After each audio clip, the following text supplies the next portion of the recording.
ભારતીય ખેતી પ્રધાન દેશ છે અને આ જ ખેતી પ્રધાન દેશના જે ખેડૂતો છે આ ખેડૂતો હાલમાં કલેક્ટર કચેરી જે વાવ-થરાદ ખાતે આવેલી છે, આ વાવ-થરાદ ખાતે જે કલેક્ટર કચેરી આવેલી છે, આ કલેક્ટર કચેરીએ પોતાના જે બટાકાના ભાવ છે પૂરતા પ્રમાણમાં ન મળતા આખરે આ જે ખેડૂતો છે આ ખેડૂતો જે બટાકા છે આ બટાકાનો હાર પહેરી વિરોધ પ્રદર્શન કરવા અને કલેક્ટરને રજૂઆત કરવા પહોંચ્યા છે.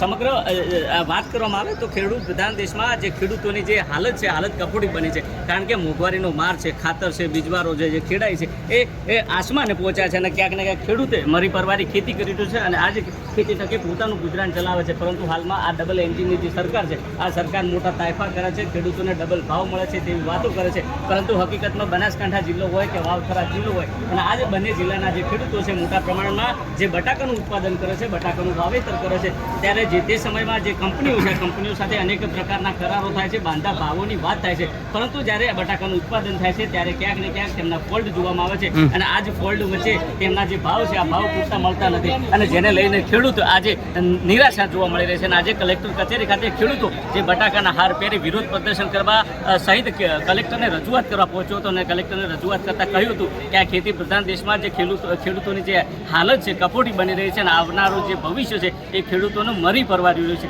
જો કે તમામ બાબત છે આ તમામ બાબતને લઈને ખેડૂતો શું કહી રહ્યા છે તે પણ તમે સાંભળો.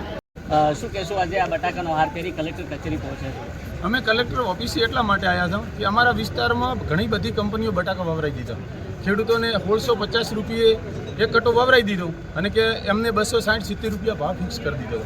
હવે અત્યારે બટાકાનો ભાવ ધારો કે બાલાજી, હાઈપર, આ બધી કંપનીઓ છે કે નહીં, અને બીજી કે આ લોકલ બટાકો છે ખ્યાતિ કે પોખરાજ, તો આનો ભાવ અત્યારે 120થી 130 રૂપિયા.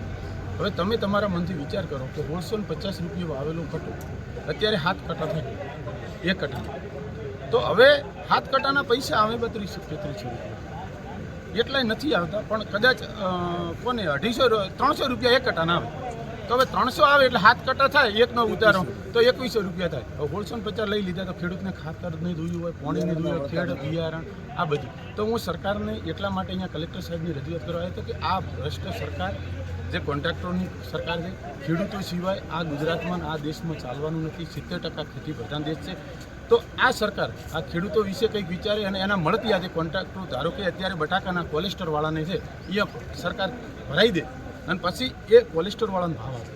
તો મારો મતલબ એમ છે કે તમે આ દેશના ખેડૂત સદ્ધર નહીં થાય તો કઈ રીતે દેશ સદ્ધર થાય છે? તમે સ્વદેશીની વાતો કરો, તમે આ બધી વાતો કરો, એ બધી વાતો પોકળ થઈ, ખેડૂત જ મજબૂત નહીં હોય તો આ બધી વાતો પોકળ થઈ. એટલે હું કલેક્ટર સાહેબની રજૂઆત કરવા આવ્યો હતો કે સાહેબ ખેડૂતને અમારા લાખની વિસ્તારમાં ડીસા આ વિસ્તારમાં બહુ બટાકાનું મોટા પર વાવેતર છે, તો યોગ્ય ન્યાય મળે અને ખેડૂતોને ભાવ મળે એના માટે અમે રજૂઆત કરવા આવ્યા હતા કે સાહેબ અમને ન્યાય આપો. બસ.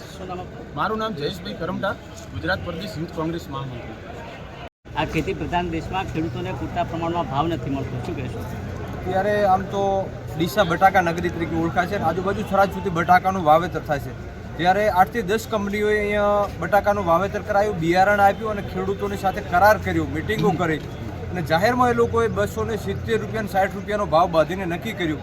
અત્યારે બજાર ભાવ નીચું જતાં ઉત્પાદન ખૂબ સારું છે, ઉત્પાદન બજાર નીચું જ્યું એટલે આ લોકોએ સીધા ખેડૂતોનો જે માલ અહીંયા જાય છે એને પાછો મોકલે છે, રિજેક્ટ કરે છે કે આ માલ આવો નથી, સારો નથી, તમે વવરાયું, તમે કીધું તેવી રીતે ટ્રીટમેન્ટ કરી, બટાકું ખૂબ સારું છે. બાકી આ લોકોને અત્યારે ખેડૂતોની સાથે છેતરપિંડી કરવી છે. એની અંદર બાલાજી હોય, આઈફન હોય, એવી અનેક કંપનીઓ છે આ ખેડૂતોને દબાવી રહી છે. એની અંદર સરકાર સાથ સહકાર આપતી હોય તો જ થતું હોય, બાકી સરકાર આના ઉપર કાયદેસરની કાર્યવાહી કરે, કારણ કે આ લોકોએ કરાર કર્યો છે ખેડૂતો સાથે. ખેડૂતોને બિયારણ આપીને આ લોકોએ વાવેતર કરાવ્યું છે અને અત્યારે આ લોકો નીચા ભાવે લેવા માટે બેઠા છે. તે દિવસે 260-70 રૂપિયાનો કરાર કર્યો, ખેડૂતો સાથે ગયા ભાવના સરખામણી આ લોકોએ ખરીદવાની વાત કરી અને અત્યારે આ ખેડૂતોની સાથે દગાખોરી કરી રહ્યા છે. અમે બટાકાનો હાર પહેરીને કલેક્ટર સાહેબને કહેવા માગીએ છીએ કે જે લોકોએ કીધું હતું ને એ વર્તે. ખેતી પ્રધાન દેશની અંદર ખેડૂતની માંગ સ્વીકારવી જોઈએ. અમે તો એવું કહીએ છીએ કંપનીની જે માંગ હતી ને એ સ્વીકારવામાં આવે. પહેલી કંપની બોલી હતી, ખેડૂતોનું કીધું કરો અમે 500 રૂપિયા માગીએ છીએ કે 500 રૂપિયા આપી. અમારી માંગની કંપનીએ પહેલો બોલ્યા હતા એ વચન એ લોકો પાળે. એટલે આ કલેક્ટર સાહેબ અને આ જે લોકો બેઠા છે ખુરશીઓ ઉપર એમને એમ કહીએ છીએ કે આ જગતનો તાજ છે, કૃષિ પ્રધાન દેશ છે ને એનું સચવાવવું જોઈએ. બાકી ખેડૂત નહીં હોય તો દેશ પણ નહીં હોય. શું નામ આપનું? ખેડૂત આગેવાન રામસિંહ પીરા છે.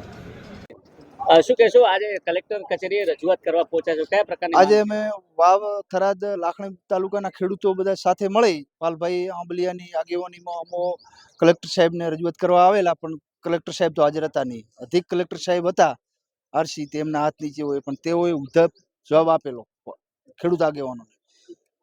પાટણથી છેક ખીમાણાવાસ ફીડરમાં થોંભલા તાર નાખવાના છે. ખેડૂતોને મામૂલી 14,000 થી કરી 2,70,000 સુધીનું વળતર કહે છે એ લોકો. પછી આજીવન અમારા ખેતરનું તો વેલ્યુશન તો ઘટી જાય, નીચે વૃક્ષો વાવી ન શકાય, તાર નીકળે ત્યાં અવાજ બહુ મારે. અમારા કોઈ ખેતીવાડીના સાધનો ટ્રેક્ટર જેવા ન મૂકી શકીએ તાર નીચે, અને કોઈ મકાન ન બનાવી શકીએ. તે ખેડૂતોને બહુ મોટું નુકસાન થઈ જાય એમ છે. પાટણથી કરી છે ખીમાણાવાસ શું માંગ છે તમારી? અમારી માંગ એ જ છે કે આજીવન અમને ભાડાપટ્ટો નક્કી કરી આપવામાં આવે. કોમર્શિયલમાં કંપનીઓ તો કોમર્શિયલ છે ને, એ તો ધંધો કરે છે ને, તો ખેડૂતોને પણ ભાડાપટ્ટે આપવામાં આવે. અમારી માંગણી એ છે. શું નામ તમારું? આજીવન માનાભાઈ રાજપૂત.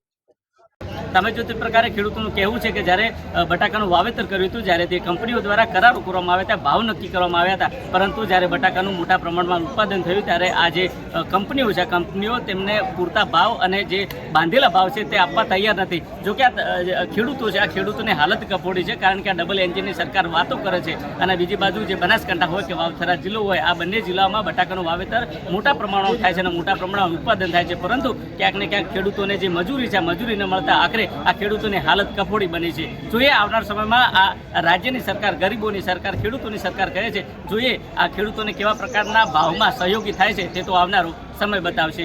દિનેશ ઠાકોર, નવજીવન ન્યૂઝ, વાવથરા.